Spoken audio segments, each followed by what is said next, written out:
નમસ્કાર વિદ્યાર્થી મિત્રો, જ્ઞાનદીપ ક્લાસીસમાં આપ સૌનું હાર્દિક સ્વાગત છે। આપણે ગયા લેક્ચરમાં સંભાવના વિશે માહિતી લીધી હતી। તો હવે આપણે ઉદાહરણ જોઈએ કે આપણે આ ચેપ્ટરમાં ટોપિક વાઇઝ જે ઉદાહરણો છે એનો આપણે અભ્યાસ કરીશું।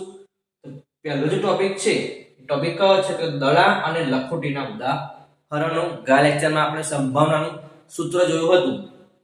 तो જોઈએ આપણે एग्जांपल માં કે એક ખોખામાં શું આપ્યું છે તો કે એક ખોખામાં 4 સફેદ અને 5 લીલા દડા છે। ઓકે, એક દડો યાદચ્છિક રીતે પસંદ કરતા તે આપણને અલગ અલગ 3 ઘટનાઓ આપેલી છે। પહેલી ઘટના કે સફેદ હોય, દડો સફેદ હોય, બીજું કે દડો લીલો હોય અને ત્રીજું કે સફેદ ન હોય તેની સંભાવના શોધવાની છે। તો વિદ્યાર્થી મિત્રો, આપણે ગયા લેક્ચરમાં જોયું હતું એને ખોખો આપણને આપ્યું છે કે ખોખામાં 4 સફેદ અને 5 લીલા દડા છે। તો વિદ્યાર્થી મિત્રો, ખોખામાં કુલ દડા કેટલા હશે? તો કે 9। ઓકે, અહીંયા ખોખું છે આ રીતનું અને આ ખોખામાં 4 સફેદ એટલે કે વ્હાઈટ અને 5 લીલા એટલે કે ગ્રીન। તો હવે ખોખામાં દડા કેટલા થઈ ગયા છે તો કે 9। તો આપણે એક્ઝામ્પલ કરીએ સૂત્રની રીતથી કે અહીં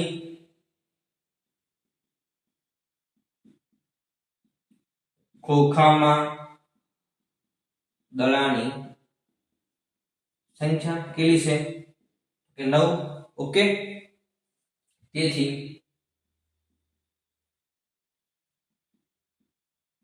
કુલ પ્રયત્નની સંખ્યા પણ કેટલી થઈ જશે તો કે 9। એટલે કે સંભાવનાના કુલ પ્રયત્નની સંખ્યા પણ કેટલી હશે તો કે 9। અને આ જે બે લાઈન છે એ બધા જ એક્ઝામ્પલમાં કોમન હશે, સામાન્ય હશે, પણ ત્યાં આપણને અલગ અલગ આપેલું છે। અહીંયા ખોખું છે તો ત્યાં થેલા આપેલા હશે, પત્તા આપેલા હશે, પાસા આપેલા હશે, સિક્કા આપેલા હશે વગેરે। ઓકે, તો હવે ઘટના એ જોઈએ આપણે કે ઘટના એ માં શું કહે છે જોઈએ। ઘટના એ માં શું સફેદ હોય, દડો શું હોય, દડો સફેદ હોય।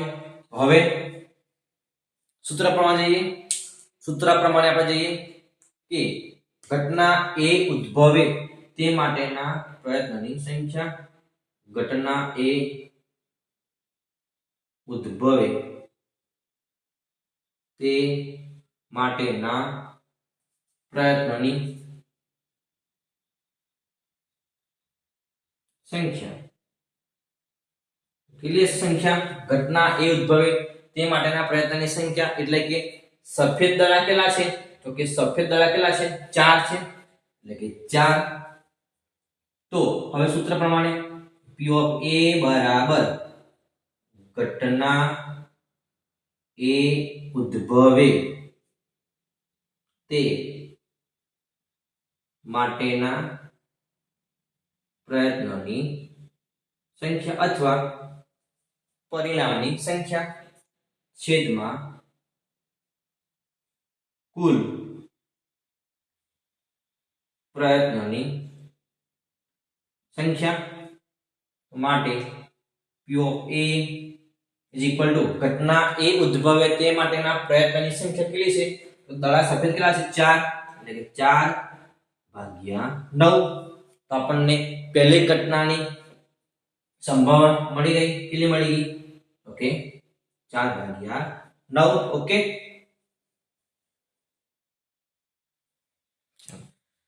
ત્યારબાદ ઘટના બી માં શું કીધું છે આપણને જોઈએ કે ઘટના બી માં લીલો હોય, દડો કેવો હોય ઓકે લીલો હોય। વિદ્યાર્થી મિત્રો, આ ચેપ્ટર બહુ સહેલું છે, તમે સરળતાથી આ ચેપ્ટરના જે ગુણ છે એ 14 ગુણ છે જનરલ વિકલ્પ સાથે બોર્ડની એક્ઝામમાં તમે સહેલાઈથી આના માર્ક્સ લાવી શકો છો। તો ઘટના બી જોઈએ આપણે। ઘટના બીમાં શું કીધું છે કે જે દડો હોય દડો કેવો હોય લીલો, તો અહીં લખવાનું છે ઘટના બી ઉદ્ભવે તે માટેના પ્રયત્નોની સંખ્યા કેટલી હશે? ઘટના બી જુઓ શું કીધું આપણને, ઘટના બી માં કે લીલો હોય દડો, શું હોય લીલો, તો આપણી પાસે લીલા દડાની સંખ્યા કેટલી છે? 5 છે, એટલે કે 5 માટે P of B is equal to સૂત્ર આખું લખવાનું છે કે ઘટના બી ઉદ્ભવે તે માટેના પ્રયત્નોની સંખ્યા, ઘટના બી ઉદ્ભવે તે માટેના પ્રયત્નોની સંખ્યા છેદમાં કુલ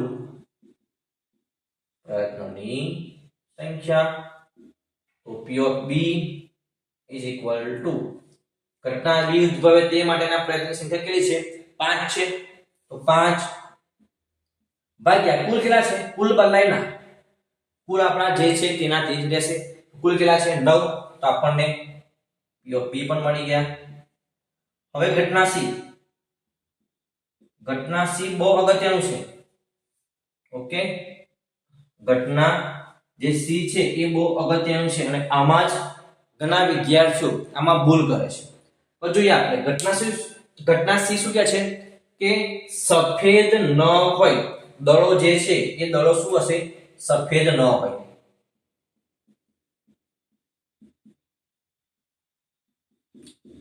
દડો સફેદ ન હોય ઘટના C માં છે, તો ઘટના C ઉદ્ભવે તે માટેના પ્રયત્નોની સંખ્યા. જો હવે ઘટના C માં આપણે જોવાનું છે કે જે ખોખું છે એ ખોખામાં સફેદ દડો ન હોય, મતલબ શું કે આપણે સફેદ દડાની સંખ્યા લેવાની છે નહીં. જો ખોખામાં આપણી પાસે બે દડા છે, એક સફેદ છે અને એક લીલો છે, જો ખોખામાં સફેદ દડો ના હોય, દડો કયો હોઈ શકે? તો કે લીલો દડો હોઈ શકે. ઓકે, જો ખોખામાં સફેદ દડો ના હોય એનો મતલબ એવું નથી કે દડો આપણે સફેદ લેવાનો છે, ના એવું છે નહીં. સફેદ દડો આપણે લેવાનો છે નહીં. સફેદ દડો ના હોય તો બીજો કયો દડો હોઈ શકે? આપણે સંભાવના કરવાની છે, તો કોણ હોઈ શકે? તો કે લીલો હોઈ શકે. એટલા માટે આપણે લખવાનું શું છે? તો કે લીલા દડાની સંખ્યા. હવે આના જેવું સેમ ટુ સેમ કે દડો સફેદ ન હોય એવું કીધું છે આપણે, તો હવે બીજી ઘટના બનાવી દઈએ કે જે દડો છે એ લીલો ના હોય. એનો મતલબ શું કે આપણે લીલા દડાની સંખ્યા લેવાની છે નહીં. તો દડો બાકી કયો રહ્યો હવે આપણી પાસે? તો કે સફેદ. અહીંયા કોની વાત કરી છે કે સફેદ દડા ન હોય. જો સફેદ ના હોય તો આપણે કયો લઈશું? લીલો. તો માટે P of C is equal to, હવે સૂત્ર વારંવાર લખવું નહીં, તમારે જાતે લખવાનું છે કે ઘટના C ઉદ્ભવે તે માટેના પ્રયત્નોની સંખ્યા છેદમાં કુલ પ્રયત્નોની સંખ્યા. ઘટના C ઉદ્ભવે તે માટેના પ્રયત્નોની સંખ્યા કેટલી છે? 5 છેદમાં કુલ કેટલા છે? 9. તો આપણો જવાબ આવી ગયો. વિદ્યાર્થી મિત્રો, તમારે લખી લેજો તમારી નોટબુકમાં અથવા આના સ્ક્રીનશોટ પાડી લેજો. હવે આપણે આવો જ બીજો એક્ઝામ્પલ જોઈએ. ઓકે, આપણી પાસે બીજો એક્ઝામ્પલ છે, તો આપણે વાંચીએ.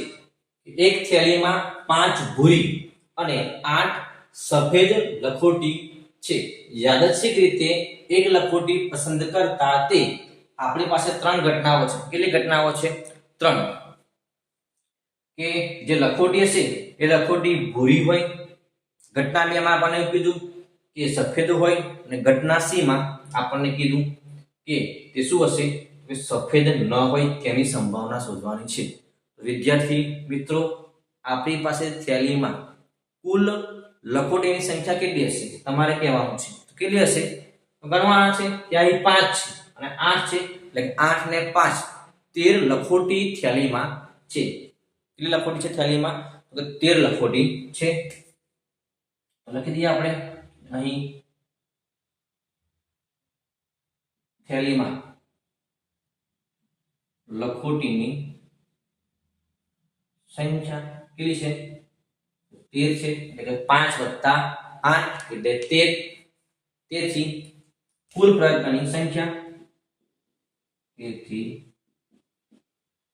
કુલ પ્રયત્નની સંખ્યા પણ કેટલી થઈ જશે? તો કે 13 જ થાય. આ બદલાય ના. ઓકે, અથવા તમે અહીંયા એવું પણ લખી શકો કે તેથી સંભાવનાના કુલ પ્રયત્નની સંખ્યા પણ કેટલી હશે? 13 હશે. તો આપણે હવે ઘટના જોઈએ કે ઘટના એમાં આપણને શું કીધું? ઘટના એ, ઘટના એમાં શું હશે કે ભૂરી હોય. શું હોય? લખોટી. કેવી હશે? તો કે ભૂરી હોય. તો વિદ્યાર્થી મિત્રો, તમારે જણાવવાનું છે કે આપણી પાસે ભૂરી લખોટી કેટલી છે. તો જોઈએ આપણી પાસે, વિચારો કેટલી છે? કેટલી છે? 5 છે. કેટલી છે? 5. તો લખીએ આપણે ઘટના એ